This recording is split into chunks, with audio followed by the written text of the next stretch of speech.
Hello, good morning. Last time આપણે છે chapter 6 ની અંદર છે ફેરેડેના નિયમ ઉપરથી છે થોડાક સોલ્યુશન લીધા હતા, જેમાં છે ઘુમરી પ્રવાહ એટલે શું, જેને આપણે એડી કરંટ કહીએ છીએ. એડી કરંટ છે ઘટાડવા માટે શું કરવું જોઈએ, એડી કરંટના ઉપયોગ શું છે, તેની આપણે છે વિગતે ચર્ચા કરી હતી. તેમજ પહેલું અને બીજું ઉદાહરણ એ પણ લીધા હતા. હવે વિદ્યાર્થી મિત્રો, ત્યાર પછી આપણે આગળનો ટોપિક કે જેને છે અન્યોન્ય પ્રેરકત્વ એટલે શું એ આપણે મેળવવું છે. હવે અન્યોન્ય પ્રેરકત્વ આપણે મેળવવા માટે આપણે છે આની અંદર છે જો ચાલીએ બરાબર, તો આખી છે પ્રોસિજર કઈ રીતની છે એ આપણે સમજવી પડે. અન્યોન્યનો અર્થ એવો થાય બીજાના કારણે પહેલામાં પ્રેરણા ઉત્પન્ન થાય. એટલે બીજા ગૂંચળામાં જ્યારે વિદ્યુત પ્રવાહ ઉત્પન્ન થતો હોય અને એનું ચુંબકીય ક્ષેત્ર પહેલા ગૂંચળા સાથે સંકળાય અને પહેલા ગૂંચળામાં જો ચુંબકીય ક્ષેત્ર ઉત્પન્ન થાય તો એમ કહેવાય કે બીજામાંથી પ્રેરણા લીધી અને છે પહેલામાં છે આ ઉત્પન્ન થયું. બરાબર, જેને છે અન્યોન્ય, જેને અંગ્રેજીમાં છે કહેવાય છે મ્યુચ્યુઅલ. મ્યુચ્યુઅલને છે દર્શાવવા માટેની સાઇન છે કેપિટલ M છે, ખાસ યાદ રાખજો. હવે આપણે આ સૂત્ર મેળવવું છે. હવે જો આપણે આનું છે ચર્ચા કરવી છે બરાબર, તો આના માટે આપણે છે પહેલાં તો બે ગૂંચળા લેવા પડશે. બરાબર, આપણે દર્શાવીએ કે આ કોઈ એક ગૂંચળું છે.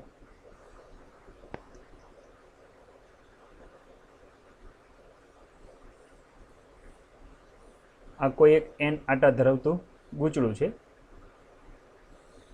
કે જેને છે જેમાંથી વહેતો પ્રવાહ તે વગેરે નોંધવા માટે આપણે છે અહીંયા કે ગેલ્વેનોમીટર સાથે જોડેલું છે. ગેલ્વેનોમીટરનું નામ આપી દે કેપિટલ G સાઇન. બાજુમાં હું એક બીજું ગૂંચળું લઉં છું. હવે જો બાજુમાં બીજું ગૂંચળું લઈએ તો એને કંઈક આપણે આ રીતે દર્શાવીએ. તે પણ છે એન આટા જેવડું જ છે, એન આટા જેટલું જ.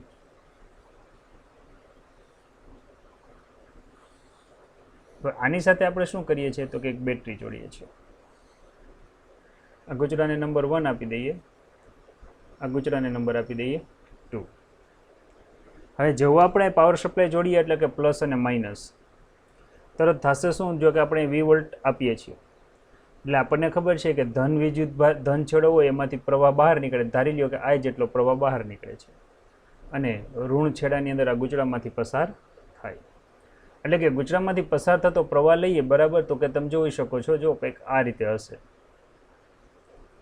હવે ગૂંચળામાંથી પ્રવાહ પસાર થાય એટલે આપણને ખબર છે તેને લંબરૂપે ચુંબકીય ક્ષેત્ર ઉત્પન્ન થાય. તો જો અહીંયા લંબરૂપે ઉત્પન્ન થતું આપણે ચુંબકીય ક્ષેત્ર લઈએ બરાબર, ધારી લ્યો કે આ રીતે છે અને હું બતાવું કે ચુંબકીય ક્ષેત્ર રેખાઓ અહીંથી છે આ રીતે આમ ઉત્પન્ન થાય છે. જો આ રીતે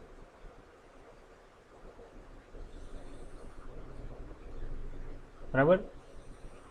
કહેવાનો અર્થ એ છે કે પહેલા ગૂંચળાની અંદર પ્રવાહ પસાર કર્યો, પહેલા ગૂંચળાની અંદર પ્રવાહ પસાર કરવામાંથી પ્રવાહ પસાર કરીએ છીએ ત્યારે છે આ રીતે પ્રવાહ પસાર થાય તો અને લંબરૂપે ચુંબકીય ક્ષેત્ર ઉત્પન્ન થાય છે. આ જે ચુંબકીય ક્ષેત્ર રેખા છે અહીંયા બાજુમાં રહેલું બીજું ગૂંચળું છે ને એમાં દાખલ થાય છે. ખ્યાલ આવે છે? એનો અર્થ એવો થયો પહેલા ગૂંચળાના કારણે છે ઉત્પન્ન થતી ચુંબકીય ક્ષેત્ર રેખાઓ બીજા ગૂંચળામાં દાખલ થાય છે. બીજા ગૂંચળામાં જેવી દાખલ થાય એટલે આ બીજા ગૂંચળા સાથે શું સંકળાવવાનું છે? ફ્લક્સ. આ રીતે ફ્લક્સ સંકળાવવાનું છે.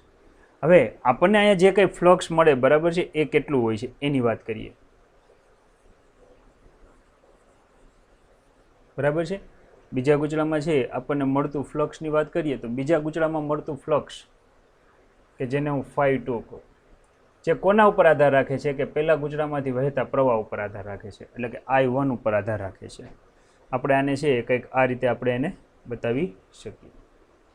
હવે જો અહીંયા ચલે છે આવે છે, જો હું ચલે છે દૂર કરું બરાબર, તો અહીંયા છે મારે કંઈક અચળાંક લેવો પડશે. અચળાંક શું લેવો પડે તો કે એકના કારણે બીજામાં ઉત્પન્ન થતું અન્યોન્ય પ્રેરકત્વ, એટલે એને M21 વડે બતાવશું. બોલશું આને આ રીતે કે પહેલા ગૂંચળાના કારણે બીજા ગૂંચળા સાથે સંકળાયેલ અન્યોન્ય પ્રેરકત્વ, અને અહીંયા છે ઇન્ટુ શું આવશે? I1. તો આ એક સૂત્ર છે જે આપણે યાદ રાખવાનું છે. આમ છે અને બે ગૂંચળાના તંત્રનું યાદ રાખજો, તંત્ર શબ્દ આવે છે હું બોલાય છે અન્યોન્ય પ્રેરકત્વ, કારણ કે પહેલા ગૂંચળામાંથી બીજા ગૂંચળાએ પ્રેરણા લીધી અને એમાં ચુંબકીય ક્ષેત્ર ઉત્પન્ન થયું. એ ચુંબકીય ક્ષેત્રમાં ફેરફાર થવાથી EMF ઉત્પન્ન થાય, EMF ઉત્પન્ન થવાથી બીજા ગૂંચળામાં આપણને પ્રવાહ મળશે. બીજા ગુજરામાં જે કાંઈ પ્રવાહ મળે તમે એને I2 પ્રવાહ એવું પણ નામ આપી શકો છો. ખાસ યાદ રાખજો, પહેલા ગુજરામાં વહેતા પ્રવાહને નામ આપી દઈએ આપણે I1. હવે જો હું અહીંયા છે M21 ને સૂત્રનો કરતા બનાવું તો આ જ આખું ઇક્વેશન આ રીતે લખાય, આ રીતે લખાય. તો હવે આના ઉપરથી છે અન્યોન્ય પ્રેરકત્વની એક વ્યાખ્યા સરસ મજાની બને છે. અત્યારે હું બોલું છું, પછી આપણે લખશું કે બે ગુચડાના બનેલા તંત્રમાં પહેલા ગુચડામાં વહેતા એકમ વિદ્યુત પ્રવાહ દીઠ બીજા ગુચડા સાથે સંકળાયેલ ફ્લક્સને બે ગુચડાના તંત્રનું અન્યોન્ય પ્રેરકત્વ કહે છે. બરાબર છે? જો આપણું ઇક્વેશન આ છે, પહેલાના કારણે બીજામાં ઉત્પન્ન થતું અન્યોન્ય પ્રેરકત્વ, બીજાનું ફ્લક્સ, પહેલાનો પ્રવાહ. જો આમાં n જેટલા આટા હોય, બરાબર, તો આપણે n જેટલા આટા માટે આ સૂત્ર પણ લખી શકો છો. યાદ રાખજો, એક આટા સાથે સંકળાયેલું ફ્લક્સ phi, તો n જેટલા આટા સાથે સંકળાયેલું ફ્લક્સ n5 બાય તમે I1 આ રીતે પણ તમે લખી શકો છો. આને હું નંબર આપી દઉં છું ઇક્વેશન નંબર 1. આમ આપણે છે વ્યાખ્યા બનાવી હોય અન્યોન્ય પ્રેરકત્વની તો આ રીતે બનાવી શકીએ કે બે ગુચડાના બનેલા તંત્રમાં પહેલા ગુચડામાંથી વહેતા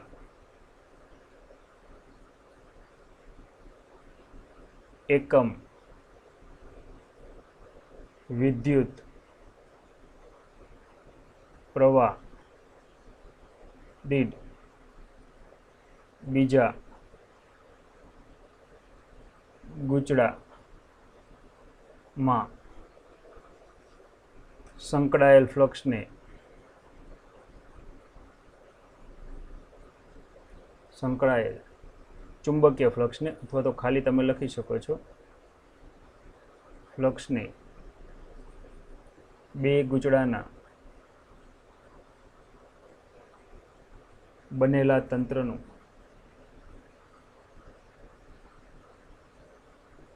અન્યોન્ય મ્યુચ્યુઅલ પણ કહેવાય છે, અન્યોન્ય પ્રેરણ અથવા પ્રેરકત્વ કહે છે. આ રીતે આને દર્શાવી શકો છો. ક્લિયર? ફરીવાર, બે ગુચડાના બનેલા તંત્રમાં પહેલા ગુચડામાંથી વહેતા એકમ પ્રવાહ દીઠ બીજા ગુચડા સાથે સંકળાયેલ ફ્લક્સને બે ગુચડાના તંત્રોનું કહેવામાં આવે છે અન્યોન્ય પ્રેરકત્વ. આ રીતે આને દર્શાવી શકાય. હવે જે આપણે અહીંયા છે ચર્ચા કરી છે, બરાબર છે, એમાં સૂત્ર આપણને આ મળ્યું, જે આ ઇક્વેશન છે જેને આપણે હું સ્ટાર વડે દર્શાવું છું. આ જે આપણે સ્ટાર ઇક્વેશન મળ્યું છે એ શું છે કે જો જેવા હું અહીંયા વોલ્ટેજમાં ફેરફાર કરીશ એટલે અહીંયા પસાર થતા પ્રવાહમાં ફેરફાર થશે. પ્રવાહમાં ફેરફાર થશે તો અહીંયા ઉત્પન્ન થતી ચુંબકીય ક્ષેત્ર રેખાઓની સંખ્યામાં ફેરફાર થશે. કહેવાનો અર્થ એ છે આ ક્ષેત્ર રેખાઓની સંખ્યાના કારણે અહીંયા પણ ફેરફાર થશે. એનો અર્થ એવો થયો બીજા ગુચડાનો જે ફ્લક્સ છે એમાં પણ છે સમયની સાપેક્ષે ફેરફાર થાય. ક્યારે થાય? કે જ્યારે પહેલા ગુચડામાં વહેતો પ્રવાહનો પણ હું સમયની સાપેક્ષે ફેરફાર કરું ત્યારે. તો જે મેં સ્ટાર ઇક્વેશન લીધું છે, બરાબર, એને આપણે છે સમયની સાપેક્ષે ફેરફાર કરીએ છીએ, બરાબર છે. તો આપણે અહીં લખીએ, જે આપણી આગળ છે ઇક્વેશન કંઈક આ હતું, ફ્લક્સ phi2 બરાબર છે પહેલાના કારણે બીજામાં ઉત્પન્ન થતું અન્યોન્ય પ્રેરકત્વ ઇન્ટુ I1. આને કહીએ સમીકરણ નંબર 1. હવે આનું છે સમીકરણ 1 નું સમય t ની સાપેક્ષે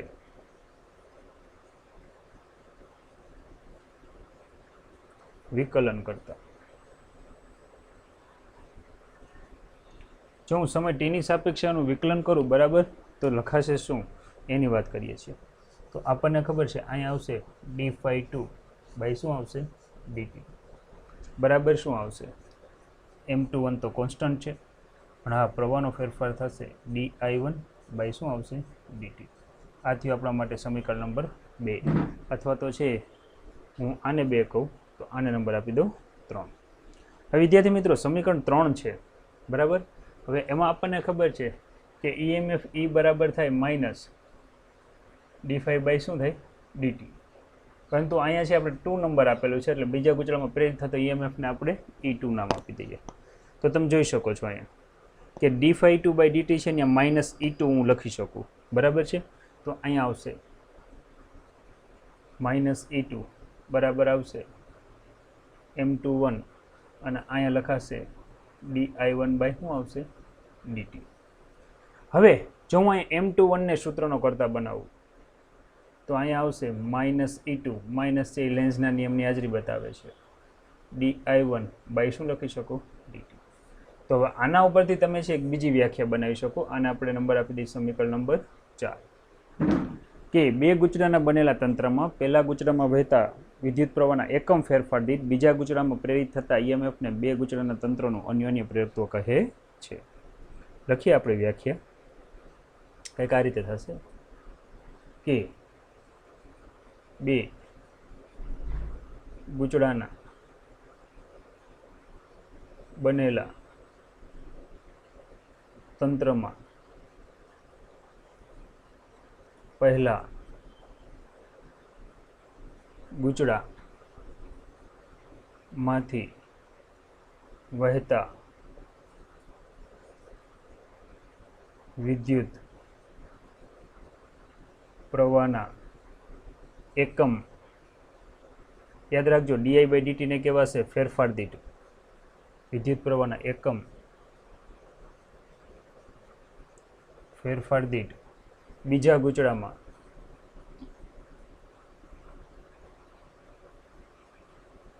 પ્રેરિત થતા ઈએમએફને, કારણ કે E2 છે એ પ્રેરિત થતું ઈએમએફ છે, પ્રેરિત થતા ઈએમએફને તંત્રનું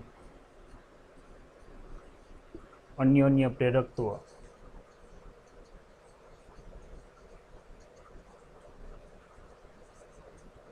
કહે છે. ક્લિયર? તો તમને બે વ્યાખ્યા સમજાવી, ખાસ યાદ રાખજો. પહેલી વ્યાખ્યા છે કંઈક આવી હતી, યાદ રાખવામાં કંઈ ગોખવાનું નથી. બે ગુચડાના બનેલા તંત્રમાં પહેલા ગુચડામાં વહેતા વિદ્યુત પ્રવાહના અથવા એકમ વિદ્યુત પ્રવાહથી બીજા ગુચડા સાથે સંકળાયેલ કુલ ફ્લક્સને તંત્રનું અન્યોન્ય પ્રેરકત્વ કહે છે. બરાબર છે? આ ખાસ યાદ રાખજો. ત્યાર પછી છે બીજી વ્યાખ્યા આ થઈ.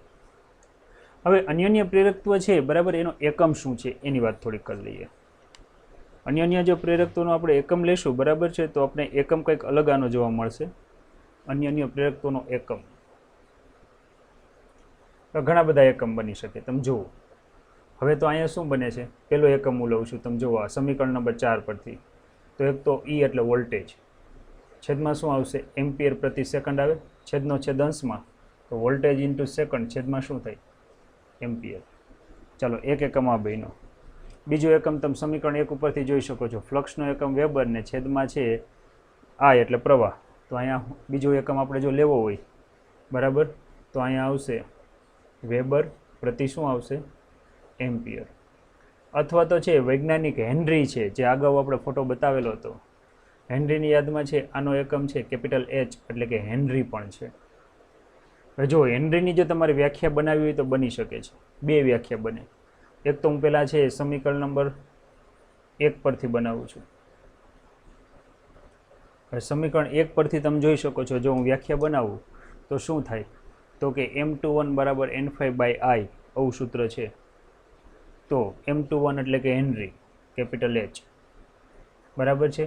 અહીંયા આવશે વેબર એટલે હું અહીંયા 1 વેબર કરી નાખું, અને છેદમાં પ્રવાહ એટલે કે 1 એમ્પિયર. હું અત્યારે વ્યાખ્યા લખતો નથી, બોલું છું, ખાસ યાદ રાખજો. જો કઈ રીતે બોલીશ આ સૂત્ર તમે જોજો, આમાં જે હું ફેરફાર કરું હું એ પ્રકારે કંઈક બોલીશ, બરાબર. તમે બરાબર ધ્યાનથી સાંભળજો કે બે ગુચડાના બનેલા તંત્રમાં પહેલા ગુચડામાંથી વહેતા 1 એમ્પિયર પ્રવાહ દીઠ, એ શબ્દ શું આવશે 1 એમ્પિયર વિદ્યુત પ્રવાહ દીઠ બીજા ગુચડા સાથે સંકળાયેલ ફ્લક્સ 1 વેબર હોય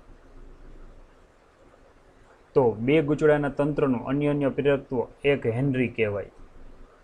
ફરીવાર, બે ગુચડાના બનેલા તંત્રમાં પહેલા ગુચડામાંથી વહેતા 1 એમ્પિયર વિદ્યુત પ્રવાહ દીઠ બીજા ગુચડા સાથે સંકળાયેલ ફ્લક્સ 1 વેબર હોય તો તંત્રનું અન્યોન્ય પ્રેરકત્વ 1 હેનરી કહેવાય. તમારે ટૂંકમાં છે અહીંયા જે છે અહીંયા 1 વેબર લખવાનું છે અને અહીંયા 1 એમ્પિયર લખવાનું છે. તો હેનરીની આ એ પહેલી વ્યાખ્યા થઈ. પરીક્ષામાં વ્યાખ્યાઓ પૂછાય છે મેક્સિમમ. બીજી વ્યાખ્યા બનાવું છું, એકદમ ઇઝી છે. જો બીજી વ્યાખ્યા બનાવું તો પણ કંઈક આ રીતે બને. સમીકરણ નંબર 4 જુઓ, બરાબર. સમીકરણ 4 પરથી અહીંયા મારે વોલ્ટેજ લખવું પડશે. છેદમાં છે di/dt, એટલે મારે અહીં લખવું પડશે 1 એમ્પિયર પ્રતિ સેકન્ડ. હવે આની હું વ્યાખ્યા બનાવું છું, ધ્યાન આપજો. બે ગૂંચળાના બનેલા તંત્રમાં પહેલા ગૂંચળામાંથી વહેતા વિદ્યુત પ્રવાહનો ફેરફાર 1 એમ્પિયર પ્રતિ સેકન્ડ, અથવા તો એમ પણ બોલી શકાય વિદ્યુત પ્રવાહના 1 એમ્પિયર પ્રતિ સેકન્ડના ફેરફાર દીઠ બીજા ગૂંચળામાં પ્રેરિત થતું EMF 1 વોલ્ટ હોય તો તંત્રનું અન્યોન્ય પ્રેરકત્વ 1 હેનરી કહેવાય. ક્લિયર? રિપીટ. બે ગૂંચળાના બનેલા તંત્રમાં પહેલા ગૂંચળામાંથી વહેતા વિદ્યુત પ્રવાહના ફેરફાર 1 એમ્પિયર પ્રતિ સેકન્ડ દીઠ બીજા ગૂંચળા સાથે સંકળાયેલ EMFને 1 વોલ્ટ કહે છે. તેને તંત્રનું અન્યોન્ય પ્રેરકત્વ કહે છે. તો વિદ્યાર્થી મિત્રો, અહીંયા આપણે હેનરીની બે વ્યાખ્યા લીધી, અન્યોન્ય પ્રેરકત્વની બે વ્યાખ્યા લીધી. બરાબર છે? આ બાબત આપણા માટે ખાસ અગત્યની છે. તમને એમ થાય કે સાહેબ આમાંથી અમે ઊંધું કર્યું હોત તો, જેમ કે મેં બેટરી અહીંયા જોડેલી હોત અને અહીંયા જે મેં ગેલોનોમીટર જોડેલું હતું તો પણ થઈ શકે. તો તમે નામ આપી દો કોકને, જેમ કે આને 2 નામ આપ્યું અને 1 નામ આપ્યું. જ્યાં મેં 5.2 લખ્યું ત્યાં 5.1 આવશે, સામે I2 આવશે. આ રીતે ફેરફાર થશે. આ પ્રકારના પ્રશ્ન પણ આગળ આપણે લખી શકશું, ખાસ યાદ રાખજો. ત્યારબાદ અગત્યની બાબત એક એ પણ છે, બરાબર છે. જો અહીંયા હવે આવ્યું અન્યોન્ય પ્રેરકત્વની બે વ્યાખ્યા લખો ને તે કઈ કઈ બાબત ઉપર. વ્યાખ્યા તો આવડી ગઈ. સૂત્ર યાદ રાખવાનું, એકના કારણે બીજા સાથે સંકળાયેલું ફ્લક્સ ત્યારે બીજાનું ફ્લક્સ અને પહેલાનો પ્રવાહ. એકના કારણે બીજાનું અન્યોન્ય પ્રેરકત્વ, તો અહીંયા આપણને ખબર છે બીજાનું, અને છેદમાં શું આવશે di1/dt. આ થઈ ગઈ બે વ્યાખ્યા. રિપીટ કરું છું હજી આમાં વ્યાખ્યા. બે ગૂંચળાના બનેલા તંત્રમાં પહેલા ગૂંચળામાંથી વહેતા એકમ વિદ્યુત પ્રવાહ દીઠ બીજા ગૂંચળા સાથે સંકળાયેલ ફ્લક્સને તંત્રનું અન્યોન્ય પ્રેરકત્વ કહે છે. બે ગૂંચળાના બનેલા તંત્રમાં પહેલા ગૂંચળામાંથી વહેતા એકમ વિદ્યુત પ્રવાહના ફેરફાર દીઠ બીજા ગૂંચળામાં પ્રેરિત થતા EMFને તંત્રનું અન્યોન્ય પ્રેરકત્વ કહે છે. ચાલો, વ્યાખ્યા કમ્પ્લીટ. અગત્યની બાબત આ પણ છે, કઈ કઈ બાબત ઉપર આધાર રાખે છે વિદ્યાર્થી મિત્રો? જેમ કે જોઈએ, પહેલું આધાર રાખે છે, બરાબર છે, તો કે છે ગૂંચળા છે એનો આકાર કેવો છે.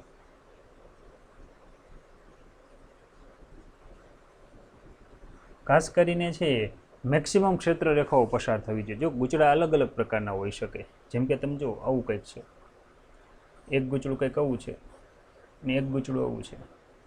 ત્રણેયમાંથી પસાર થતી ક્ષેત્ર રેખાઓની સંખ્યા એનું ક્ષેત્રફળ કેવડું છે ને એના ઉપર આધાર રાખે. એટલે એક તો પહેલાં આકાર ઉપર આધાર રાખશે, ત્યાર પછી આગળ વાત કરીએ તો કે ગૂંચળાની સાઇઝ એટલે એનું પરિમાણ ઉપર આધાર રાખે. હવે આપણને ખબર છે કે જો હું અહીં નાનું ગૂંચળું લઉં તેમાંથી ક્ષેત્ર રેખાઓ ઓછી પસાર થાય, એની સાપેક્ષે જો મોટું ગૂંચળું હોય તો ક્ષેત્ર રેખાઓ કેવી પસાર થાય? વધારે. ત્યાર પછી ત્રીજો પોઈન્ટ વાત કરીએ તો ત્રીજો પોઈન્ટ છે તેમાં આટાની સંખ્યા. આ પણ અગત્યની બાબત છે. તમને એમ થાય કે સાહેબ આટાની સંખ્યા ઉપર કઈ રીતે આધાર રાખે? જેમ કે તમે જો કે અહીંયા છે 3 આટા છે અને અહીંયા 5 આટા છે. બેમાંથી પસાર થતી ક્ષેત્ર રેખાઓની સંખ્યા એક સમાન છે. તમે જો આપણે બતાવીએ કે બેમાંથી પસાર થતી ક્ષેત્ર રેખાઓની સંખ્યા કંઈક આવી છે. એનો અર્થ એવો થયો બંને સાથે ફ્લક્સ સંકળાય છે. હું અહીંયા એવું કહું કે એક આટા સાથે સંકળાયેલ ફ્લક્સ 5 જેટલું છે, તો 3 આટા સાથે સંકળાયેલું ફ્લક્સ કેટલું? જો હું ગણતરી કરવા બેસું તો તમે મને કહેશો સાહેબ 3-5 છે. તો હાલો હવે મેં 5 આટા લીધા છે, તો 5 આટા સાથે સંકળાયેલું ફ્લક્સ કેટલું થાય? 5 થાય ને. એનો અર્થ એવો થયો કે આ નાનું થયું, સામે છે એ કેવું થયું? મોટું થયું. તો ખાસ કરીને આટાની સંખ્યા છે અગત્યનો ભાગ ભજવે છે, એ આપણે યાદ રાખશું. ત્યાર પછી યાદ રાખવામાં આવે છે કે ગૂંચળા વચ્ચે માધ્યમ કયું છે. ઓકે, સરસ. જો આ પહેલું ગૂંચળું છે, આ બીજું ગૂંચળું છે. હવે ખાસ કરીને છે જ્યારે બીજા ગુચડામાં ક્ષેત્રરેખાઓ ઉત્પન્ન થતી હોય એ પૂરેપૂરી પહેલા ગુચડામાં જાય તો વચ્ચેનું આ જે મીડિયમ છે એના ઉપર પણ આધાર રાખે. મોટાભાગે શું કરવા દેવામાં આવે, વચ્ચે એક ધાતુનો સળિયો રાખી દેવામાં આવે, જેથી કરીને છે અહીંયા જે કંઈ ક્ષેત્રરેખાઓ ઉત્પન્ન થાય છે, બરાબર, આ ક્ષેત્રરેખાઓ એ પૂરેપૂરી છે એ આની અંદર દાખલ થાય. એટલે કે વચ્ચેનું મીડિયમ કયું છે, માધ્યમ, એના ઉપર પણ આધાર રાખે છે. આ પણ આપણે યાદ રાખશું. ત્યાર પછી આગળ વધીએ, બરાબર છે. તો કે છે તેમના સાપેક્ષ નમન.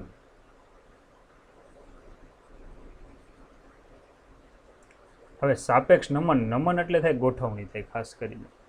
હવે તમે જુઓ, બરાબર છે, નમન, નમન એટલે તે આનો બે અર્થ કરી શકાય. જો એક ગૂંચળું મેં અહીંયા રાખેલું છે, ખાસ યાદ રાખજો. બીજું ગૂંચળું છે હું કંઈક અહીંયા રાખું છું. હવે તમે જોઈ શકો છો આમાંથી નીકળતી ક્ષેત્રરેખાઓ આ રીતે પસાર થશે, આની અંદર દાખલ થતી નથી. પણ આ જ ગૂંચળાને જો મેં કંઈક છે આ રીતે રાખેલું હોત તો આમાંથી નીકળતી ક્ષેત્રરેખાઓ પૂરેપૂરી આની અંદર દાખલ થાય. એનો અર્થ એવો થયો સાપેક્ષ ગોઠવણી કેટલી છે, બરાબર, એની ઉપર પણ આધાર રાખે છે. આ વસ્તુ એક આપણે યાદ રાખશું. ત્યાર પછી આગળ વધીએ તો કે છે બંને વચ્ચેનું અંતર કેટલું છે એ પણ આધાર અસર ભાગ ભજવે છે. જેમ કે આપણે જુઓ, પહેલું ગૂંચળું, આ બીજું ગૂંચળું. હવે આ જ વસ્તુને હું અહીં રિપીટ કરું છું, બરાબર છે. જેમ કે તમે જુઓ, આ પહેલું ગૂંચળું ઉપર છે જ, અને આ બીજું ગૂંચળું. તમે જોઈ શકો છો કે મેક્સિમમ ક્ષેત્રરેખાઓ ક્યાંથી કઈ રીતે પસાર થાય, બરાબર. તો મેક્સિમમ ક્ષેત્રરેખાઓ તમે જુઓ તો આમાંથી ઉત્પન્ન થતી ક્ષેત્રરેખાઓ જો આ માલશે,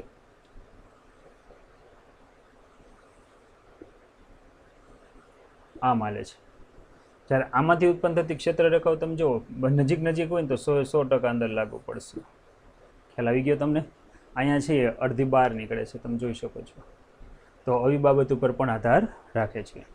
રિપીટ કરીએ, કઈ કઈ બાબત ઉપર આધાર રાખે? એક તો આકાર, બીજું સાઇઝ, ત્રીજું સંખ્યા, ચોથું વચ્ચેનું માધ્યમ, પાંચમું સાપેક્ષ ગોઠવણી એટલે કે નમન, અને છઠ્ઠું બંને વચ્ચેનું અંતર. આ રીતે આને સમજૂતી મેળવી શકાય છે. તો વિદ્યાર્થી મિત્રો, અત્યારે આપણે છે અન્યોન્ય પ્રેરકત્વ કોને કહેવાય એ બહુ સારી રીતે આપણે સમજ્યા. હવે ત્યાર પછી છે અમુક ટોપિક છે પણ મારે તમને થોડા કાંઈ ટોપિક આડાવડા કરાવવાના થશે. હવે આત્મપ્રેરણા એટલે શું એ સમજાવવું છે. અન્યોન્ય પ્રેરણાનો અર્થ એવો થાય કે બીજામાંથી પ્રેરણા લેવી. તો આત્મપ્રેરણા એટલે શું? તો કે આપણને જ પ્રેરણા, આપણને જેવી અંદરથી જેવી ઈચ્છા જાગે કે આપણે આ કામ કરવું છે અથવા આ કામ થઈ શકે તો એને આત્મપ્રેરણા તરીકે ઓળખવામાં આવે છે.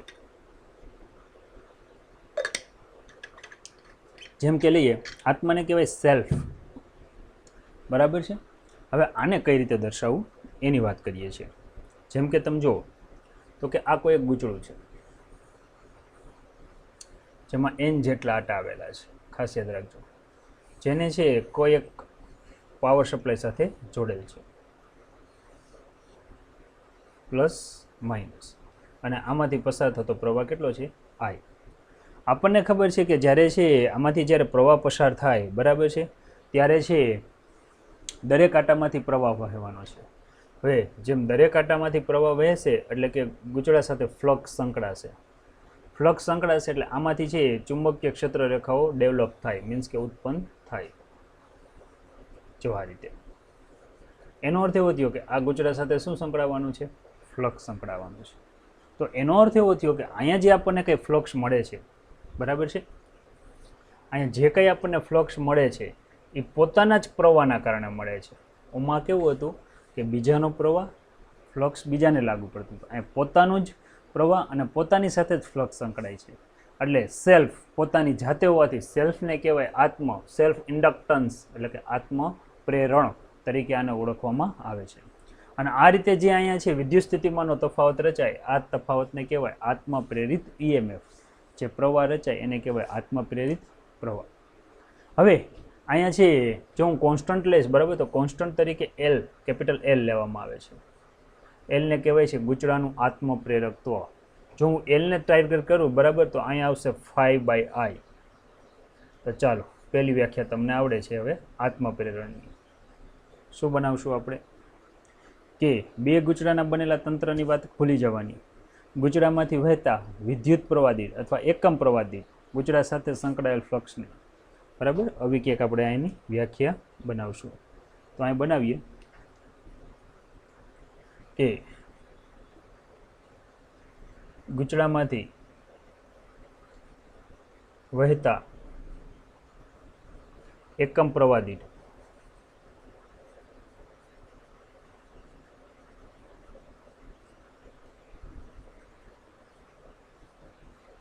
બીજો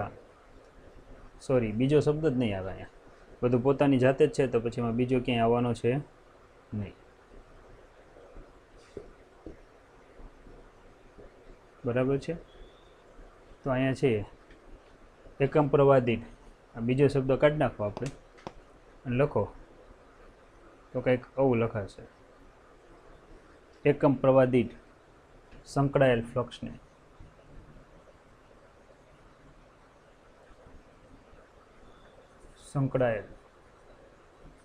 ફ્લક્સને તંત્રનું અથવા તો તે ગુચડાનું આત્મપ્રેરકત્વ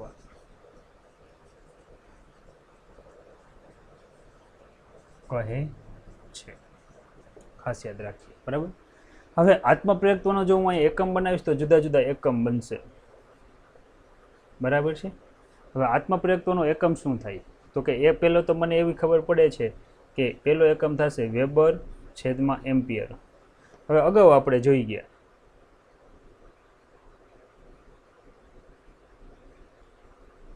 કે વેબર છેદમાં એમ્પિયર એટલે તો હેનરી થાય.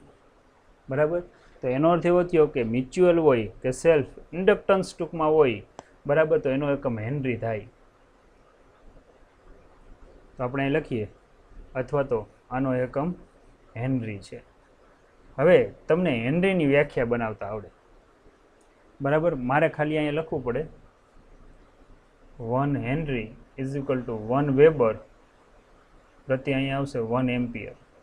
ચાલો બનાવીએ, જુઓ કઈ રીતે બનશે. અહીં મેં લખેલું જ છે, એમાં જ ક્યાંક ફેરફાર કરવો છે કે ગુચડામાંથી વહેતા 1 એમ્પિયર પ્રવાહ દીઠ, અહીં શબ્દ શું આવશે 1 એમ્પિયર પ્રવાહ દીઠ ગુચડા સાથે સંકળાયેલ ફ્લક્સ કેટલું હોય 1 વેબર. તો ગુચડાનું આત્મપ્રેરકત્વ કહેવાય 1 હેનરી. ક્લિયર? આ રીતે તમે આને દર્શાવી શકો. હવે મારે EMF મેળવવું છે. EMF મેળવવા માટે મારે પ્રવાહનો સમયની સાપેક્ષે ફેરફાર કરવો પડે. તો અહીંયા ફ્લક્સમાં ફેરફાર થાય, ફ્લક્સમાં ફેરફાર થાય તો આપણને મળે. એટલે કે જે આપણે સ્ટાર ઇક્વેશન લઈએ છીએ, જે આ સ્ટાર ઇક્વેશન છે, કારણ કે એ આપણા માટે હીરો છે એટલા માટે આપણે એને સ્ટાર કહીએ છીએ. હીરાને ડાયમંડ કહેવાય પણ આપણે સ્ટાર રૂપમાં આપીએ છીએ. તો ફ્લક્સ 5 બરાબર L ઇન્ટુ I, આવું કંઈક આપણું ઇક્વેશન હતું. અહીંયા આપણે શું કરીએ, આનું ટીની સાપેક્ષે વિકલન કરીએ.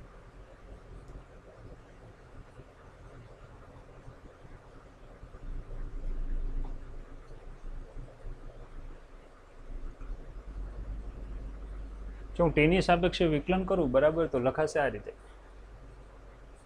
d∅/dt બરાબર L di/dt આવું લખાશે. આપણે જાણીએ છીએ, ઘણું બધું જાણીએ છીએ, જેમ કે E બરાબર થાય -d∅/dt આવું કંઈક થાય. બરાબર છે. તો હવે મારે શું કરવાનું છે તો કે અહીંયા માઇનસ E મૂકવું પડશે બરાબર, અહીંયા L મૂકવું પડશે, અહીંયા મૂકવું પડશે di છેદમાં શું આવશે dt. જો હું Lને સૂત્રનો કરતા બનાવું તો -E છેદમાં શું લખાય di/dt આવું લખાય છે. આને છે આપણે ઇક્વેશન નંબર, આને જેમ કે 1 આપ્યો હતો તો આને શું નંબર આપી દઈએ 2 નંબર આપી દઈએ. હવે મને કહો કે આમાં આત્મપ્રેરકત્વની મારે વ્યાખ્યા બનાવવી હોય તો અહીંયા શું લખવું પડે. બરાબર છે. આત્મપ્રેરકત્વની મારે વ્યાખ્યા બનાવી છે તો શું લખવું પડે તો કે ગુચડામાંથી વહેતા વિદ્યુત પ્રવાહનો ફેરફાર 1 એમ્પિયર પ્રતિ સેકન્ડ હોય તો પ્રેરિત થતા EMF ને તંત્રનું આત્મપ્રેરકત્વ કહે છે. એ લખવું પડે કે ગુચડામાંથી વહેતા એકમ વિદ્યુત પ્રવાહના ફેરફાર દીઠ ઉદ્ભવતા અથવા ઉત્પન્ન થતા ઈએમએફને ગુચડાનું આત્મપ્રેરકત્વ કહે છે. ક્લિયર? કે ગુચડામાંથી વહેતા એકમ વિદ્યુત પ્રવાહના ફેરફાર દીઠ ગુચડામાં ઉત્પન્ન થતા ઈએમએફને ગુચડાનું કહેવાય છે આત્મપ્રેરકત્વ કહેવાય છે. હવે આપણને ખબર છે આનો એકમ હેનરી છે, બરાબર છે. એટલે અહીંયા છે આપણે જે સૂત્ર મળ્યું L = -E di/dt. હવે હું અહીંયા જો હેનરીની વ્યાખ્યા બનાવું તો 1 હેનરી થશે 1 વોલ્ટ છેદમાં આવશે 1 એમ્પિયર પ્રતિ સેકન્ડ. ચાલો વ્યાખ્યા શું બનાવશું કે ગુચડામાંથી વહેતા વિદ્યુત પ્રવાહનો ફેરફાર કેટલો હોય? 1 એમ્પિયર પ્રતિ સેકન્ડ દીઠ ઉદ્ભવતું ઈએમએફ 1 વોલ્ટ હોય તો ગુચડાનું આત્મપ્રેરકત્વ કહેવામાં આવે છે 1 હેનરી. બધાની મેં તમને બબે વ્યાખ્યા આપેલી છે, ચોપડીમાં આપેલી હશે પણ અડધી ફરતી આપેલી છે. તમે આને છે વ્યવસ્થિત લખીને તૈયાર કરજો. ખાસ યાદ રાખવાનું છે કે આ કઈ કઈ બાબત ઉપર હવે આધાર રાખે છે, આત્મપ્રેરકત્વનો આધાર કઈ કઈ બાબત ઉપર રહેલો છે, બરાબર? એ આપણા માટે અગત્યનું છે. આધાર તો જુદી જુદી બાબત ઉપર આધાર રાખે છે. જેમ કે આપણે શરૂઆતમાં જોયું તો સાપેક્ષ ગોઠવણી ને નમન એવું બધું, પણ અહીંયા છે નમન તો બહુ નહીં કામ કરે કારણ કે એક જ ગુચડું છે. તો આપણે અહીંયા છે સીધું લખી શકીએ. શું લખી શકીએ કે કઈ કઈ બાબત ઉપર આધાર રાખે? તો પહેલું તો સાઇઝ ઉપર આધાર રાખશે. સાઇઝને આપણે પરિમાણ કહીએ છીએ. જેમ કે નાનું ગુચડું હોય તો ઓછી ક્ષેત્ર રેખાઓ સંકળાય, મોટું ગુચડું હોય તો વધારે ક્ષેત્ર રેખાઓ સંકળાય. એટલે એક તો પરિમાણ ઉપર આધાર રાખે. બીજું આપણને ખબર છે એ મુજબ છે આટાની સંખ્યા. એ તમને ખબર જ છે કે જેમ આટાની સંખ્યા વધે એમ ફ્લક્સ વધે, એટલે આટાની સંખ્યા ઉપર આધાર રાખે. ત્યાર પછી આગળ વધીએ તો કે છે જે માધ્યમ ઉપર છે ગુચડું વીંટાળેલું હોય તેના ઉપર પણ આધાર રાખે છે. ગુચડું વીંટાળેલ માધ્યમ, જો માધ્યમની છે પરમિએબિલિટી વધુ હોય તો વધુ ક્ષેત્ર રેખાઓ સંકળાય. ઓછું માધ્યમ હોય, અવાહક માધ્યમ હોય તો એ છે એની પરમિએબિલિટી ઓછી હોય તો એના દ્વારા છે ઓછું સંકળાય. ક્લિયર? બરાબર. તો વિદ્યાર્થી મિત્રો અત્યારે તમને બે સૌથી અગત્યના ટોપિક, આમ તો પાઠના લાસ્ટ ટોપિક છે, ચેપ્ટર પૂરું થવામાં છે. આત્મપ્રેરણા સમજાવો તો કહી દેવાનું કે આકૃતિમાં કોઈ ગુચડું દર્શાવેલ છે જેની સાથે પાવર સપ્લાય જોડેલ છે.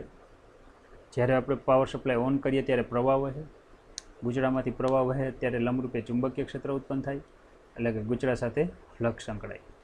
અહીં ઉત્પન્ન થતું ફ્લક્સ પસાર કરતા પ્રવાહના સમપ્રમાણમાં હોય છે. જો ચલેશે દૂર કરીએ તો અચળાંક લેવામાં આવે છે. અહીં અચળાંકને ગુચડાનું આત્મપ્રેરકત્વ કહે છે, બરાબર છે, જેને એલ સાઇન વડે દર્શાવાય છે, જેની વ્યાખ્યા આપેલ મુજબ છે. જેનો એકમ હેનરી છે, બરાબર, તેની વ્યાખ્યા પણ આ મુજબ બને છે. અહીં જો એમાં ફેરફાર કરવામાં આવે પ્રવાહમાં તો ફ્લક્સમાં ફેરફાર થાય તો ઈએમએફ ઉત્પન્ન થાય તો સમીકરણ નંબર 2 મળે. સમીકરણ 2 મળે તો એની વ્યાખ્યા જે આપણને આવડે છે. આ બધી મેં ચર્ચા કરી પણ મારે હજી આનો છે પારિમાણિક સૂત્ર નથી બનાવી શક્યું. આમ તો મારી તમને દેવું હતું કામ, પણ છે મને એમ થાય કે હવે ભેગા ભેગું થોડું ઘણું ભણાવી દઉં.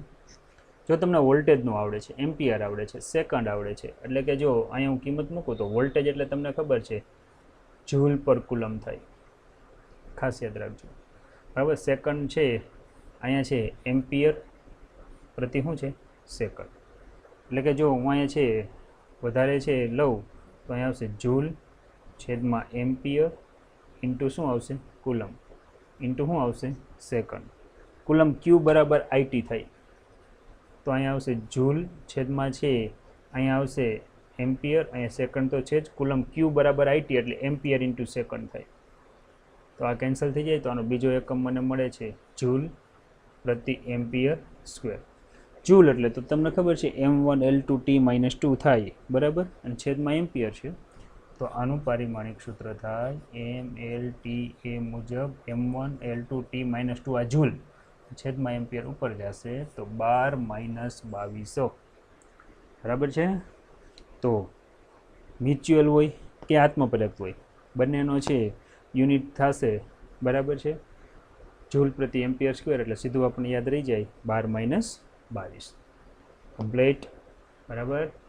હવે ત્યાર પછી આગળ વધીએ. હવે એનો જે પ્રશ્ન છે ને એ અગત્યનો 3 માર્કમાં પૂછાયો હશે.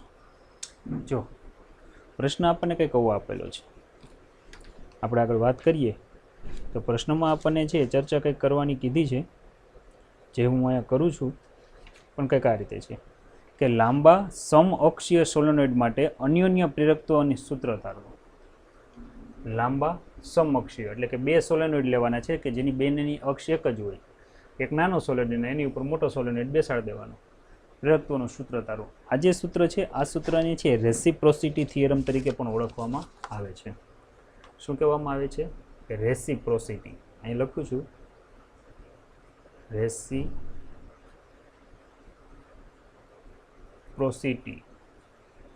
થિયરમ અથવા તો છે થિયરી તરીકે પણ ઓળખવામાં આવે છે.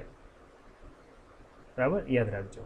આ સૂત્રને અથવા કરીને આ રીતે પણ પૂછાય કે એકના કારણે બીજામાં ઉત્પન્ન થતું કે બીજાના કારણે પહેલામાં ઉત્પન્ન થતું બે સમાન હોય તો આને કેપિટલ M સાઇન વડે પણ દર્શાવાય છે. આ છે રેસિપ્રોસિટી થિયરમ.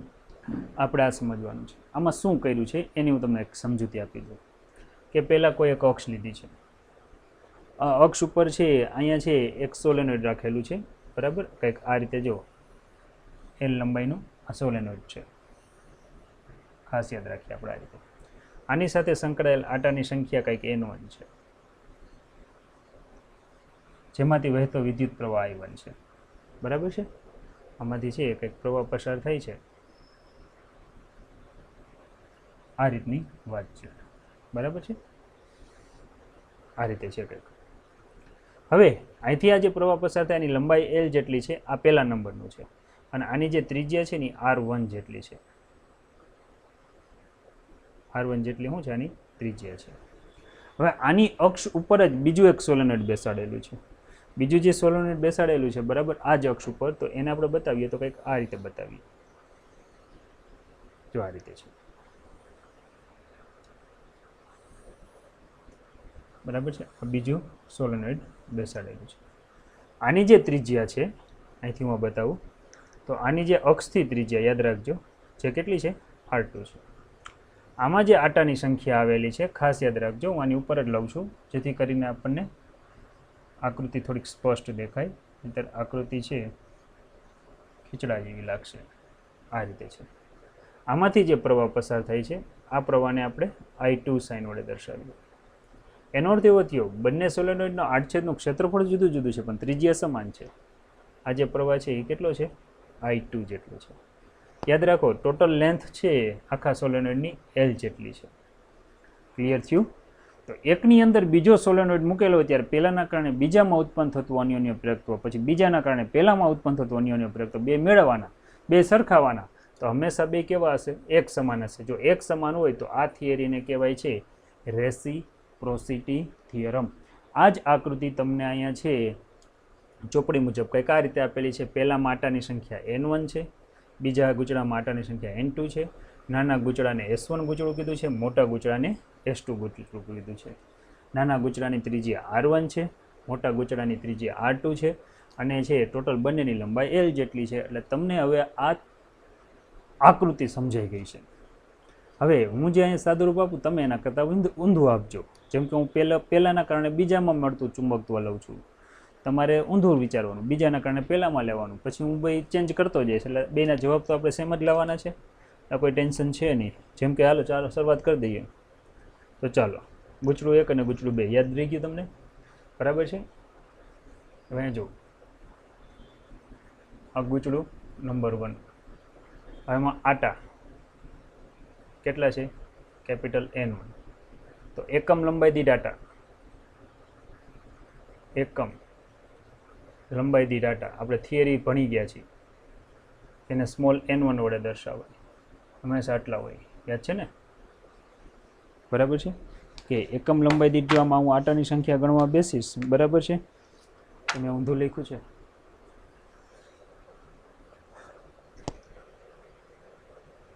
એકમ લંબાઈ દીઠ આટાની સંખ્યા ગણવા બેસીશ, બરાબર, તો મારી ભૂલ છે થોડીક, બરાબર છે, સ્વીકારું છું.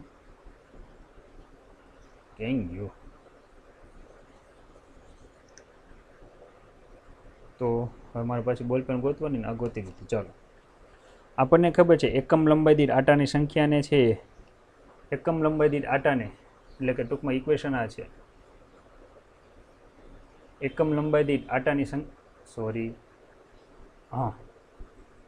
કેપિટલ N/L એટલે કે છે એકમ લંબાઈ દીઠ કુલ આટાની સંખ્યાને એકમ લંબાઈ દીઠ આટાની સંખ્યા સ્મોલ n સાઇન વડે દર્શાવીએ, તો અહીંયા મારે આ રીતે હું લખી શકીશ, જ્યાં n1 દેખાય ત્યાં સ્મોલ n1 ઇન્ટુ છે l, આ રીતે હું લખી શકું, બરાબર છે. અહીંયા પસાર થતો પ્રવાહ એને નામ આપી દે I1, વધારામાં ત્રિજ્યા કે જેને નામ આપી દે R1, તો એનું ક્ષેત્રફળ, ફ્લક્સ હોય એટલે ક્ષેત્રફળ લેવું પડે, અને આ ક્ષેત્રફળને આપી દે A1 બરાબર શું થાય? πr1². હવે આની સાથે સંકળાયેલ ચુંબકીય ક્ષેત્રની બધી ચર્ચા કરવી છે, પણ એ પછી કરશું. હવે બીજા ગુચડાની વાત કરી લઈએ. તો ગુચડા 2 માટે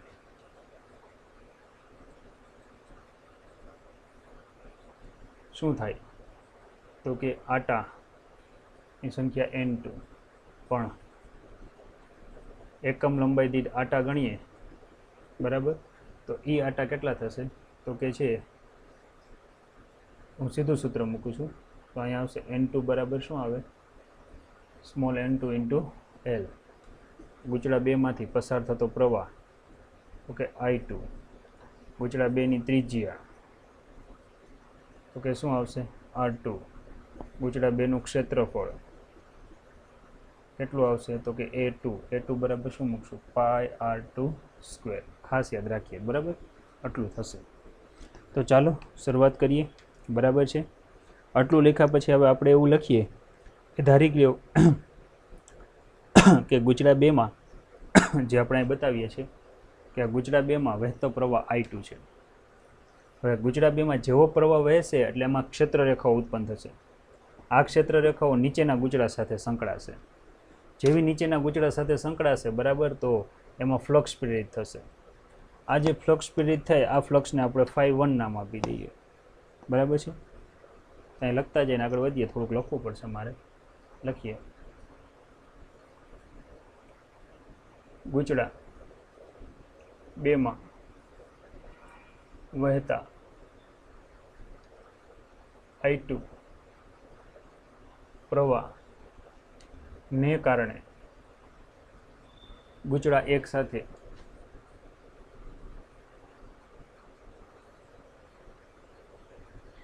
સંકળાયેલ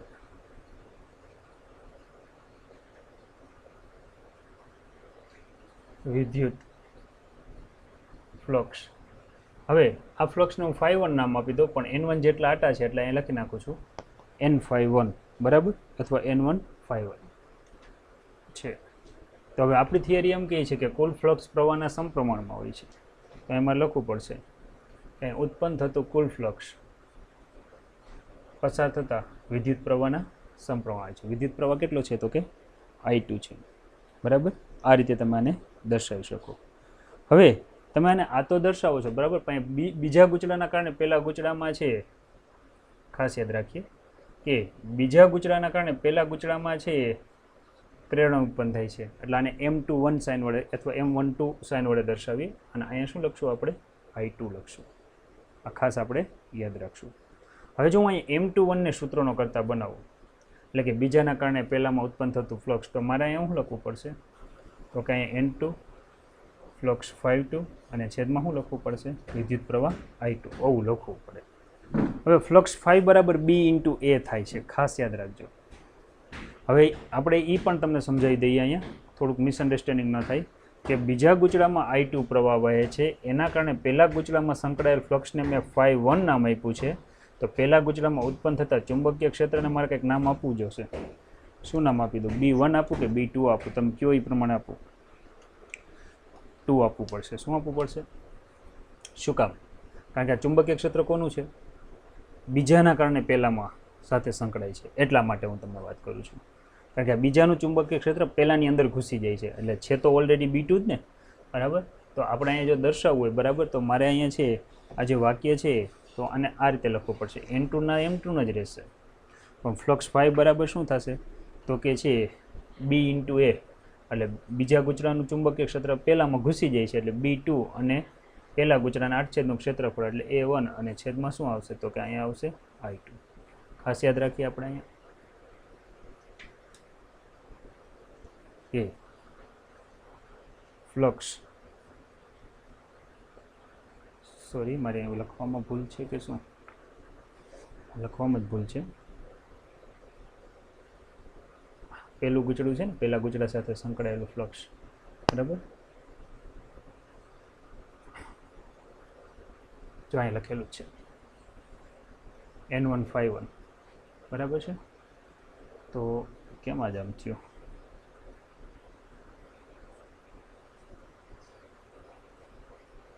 જે આપણે છે ઉપર ટાઇટલ આપેલું છે એ મુજબ જ ચાલવાનું છે. એટલે પહેલા ગુચડા માટેની સંખ્યા, પહેલા ગુચડા સાથે સંકળાયેલ ફ્લક્સ N151 ચલે છે બીજા ગુચડાનો પ્રવાહ, એટલે 1 1, બરાબર. અહીંયા આવશે 1 1, એટલે અહીંયા આવશે ફ્લક્સ 51 બરાબર શું આવશે? B2 × A1. ચલો, આવું સૂત્ર મને મળ્યું છે. હવે મારે અહીંયા છે કિંમત મૂકવાની છે. કઈ કિંમત મૂકવાની? ધ્યાન આપજો, હું અહીંયા તમને એક ચોખવટ કરી દઉં છું. જ્યાં N1 દેખાય ત્યાં હું આ કિંમત મૂકીશ. જ્યાં મને A1 દેખાય ત્યાં હું આ કિંમત મૂકીશ. ક્લિયર છે? બરાબર છે. અને છે સાથે સાથે છે B2 ની કિંમત છે સોલેનોઇડમાં ઉત્પન્ન થતું ચુંબકીય પ્રેરણનું સૂત્ર છે મુનિ થાય, એટલે તમને ખબર છે μ0 n I, આવું કંઈક થાય છે, બરાબર છે, જે આપણને ઓલરેડી ખબર છે. હવે વચ્ચે શૂન્ય અવકાશ છે એટલે μ0 તો આવશે જ, પણ યાદ રાખજો હવે અહીંયા છે બીજા ગુચડામાંથી છે વહેતા પ્રવાહના કારણે મળે છે, એટલે અહીં બીજા ગુચડાના છે એકમ લંબાઈથી ડાટાની સંખ્યા અને બીજા ગુચડાનો પ્રવાહ, આવું કંઈક લખવું પડશે. તો અહીં લખીએ M12, બરાબર છે. આ બરાબર આપણે જ્યારે અહીં કિંમત મૂકવા બેસીએ છીએ ત્યારે આપણને કિંમત કેવી મળે છે એની આપણે વાત કરીએ છીએ. તો અહીંયા આપણને મળશે N1 એટલે શું આવશે? N1L ગુણ્યા A1 એટલે અહીંયા આવશે πr1² ગુણ્યા B2 એટલે આપણને ખબર છે શું આવશે? μ0 n2 I2, અને છેદની અંદર અહીં આપણને ખબર છે કે પસાર થતો પ્રવાહ કેટલો છે? I2 કેન્સલ થઈ જાય તો અહીંયા આવશે M21, બરાબર. જો હું સાદુરૂપ આપું, બરાબર, તો પહેલાં હું μ0 લખું, પછી N1 લખું, પછી N2 લખું, પછી છે આપણે લખીએ πr1² ને છેલ્લે શું વધે છે? L. આવું કંઈક મળે છે. આને આપી દો સમીકરણ નંબર, લગભગ તો એક જ આપીશ. હવે મારે ક્યાં ને કઈ રીતે ફેરફાર કરવો છે એ હું તમને કહી દઉં. જે અહીંયા છે બીજું ગુચડું છે ત્યાં શું લખવાનું તમારે? પહેલું ગુચડું. હવે આ તમારા હોમવર્કમાં હું આપું છું. અહીંથી પહેલા ગુચડામાં વહેતા વિદ્યુત પ્રવાહ, અહીંયા શું લખવાનું? I1 પ્રવાહના કારણે બીજા ગુચડા એટલે અહીં શું આવશે? 2 સાથે સંકળાયેલ વિદ્યુત ફ્લક્સ, અહીંયા શબ્દ આવો આવશે. જ્યાં 1 છે ત્યાં 2 થઈ જશે, 2 છે ત્યાં 1 થઈ જશે, બાકી બધું એમનું રહેશે. જો આ પ્રમાણે તમે સાદુરૂપ આપતા જશો, બરાબર છે, જો સાદુરૂપ આપતા જઈને આગળ વધશો, બરાબર, તો આ જ જે થિયરી છે, બરાબર, અહીંયા મારે આ રીતે લખવાનું થશે. પહેલાના કારણે બીજા સાથે સંકળાયેલ ફ્લક્સ, તો સૂત્ર આ જ મળશે. આ હું તમને હોમવર્ક આપું છું, આવડી જ જશે, બરાબર, આવું જ આવશે. સમીકરણ નંબર 2. એનો અર્થ એવો થયો કે બે ગુચડાના બનેલા તંત્રમાં પહેલા ગુચડાના કારણે બીજા ગુચડા સાથે સંકળાયેલું ફ્લક્સ કે બીજા ગુચડાના કારણે પહેલા ગુચડા સાથે સંકળાયેલું ફ્લક્સ હંમેશા સમાન હોય છે. આને કહેવાય છે રેસિપ્રોસિટી થિયરમ તરીકે ઓળખવામાં આવે છે. આ ખાસ યાદ રાખવાનું. તમને એમ થાય કે સાહેબ અહીંયા μ0ની જગ્યાએ આ સોલેનોઇડની અંદર કોઈ બીજું માધ્યમ મૂકેલું હોત તો, જેમ કે μ મૂકેલું હોત તો આ જ સૂત્રને હું આ રીતે લખત, μ n1 n2 πr1² × L, બે ગુચડાના તંત્રમાં. પણ આપણને ખબર છે કે μના છેદમાં μ0 બરાબર μr થાય. તો તમે છે આ μની જગ્યાએ છે આ ઇક્વેશનને આ રીતે પણ લખી શકો છો, બરાબર છે. તો અહીંયા છે આ જ ઇક્વેશન મારે આ રીતે લખાય, μ0 μr n1 n2 પાઈ r1² ઇન્ટુ l આ રીતે પણ હું લખી શકું. બરાબર છે. તો વિદ્યાર્થી મિત્રો, ખૂબ જ અગત્યનો ટોપિક આપણે અહીંયા છે અધૂરો મૂકીએ છીએ, પૂરો તો નહીં કરીએ એવું તો નહીં કહી શકું. શા માટે? કારણ કે છે હજી મારે છે જેમ તમે અહીંયા મ્યુચ્યુઅલ સોલેનોઇડ માટે લીધું છે ને એમ મારે સેલ્ફ ઇન્ડક્ટન્સ પણ લેવું છે. તો આ પાઠની અંદર અગત્યનો આજનો ટોપિક શું હતો? અન્ય પ્રેરકત્વની બે વ્યાખ્યા, હેનરીની બે વ્યાખ્યા, આત્મા પ્રેરકત્વની બે વ્યાખ્યા, એના હેનરીની બે વ્યાખ્યા, એના એકમ કઈ બાબત ઉપર આધાર રાખે છે અને એના છે પારિમાણિક સૂત્ર શું છે.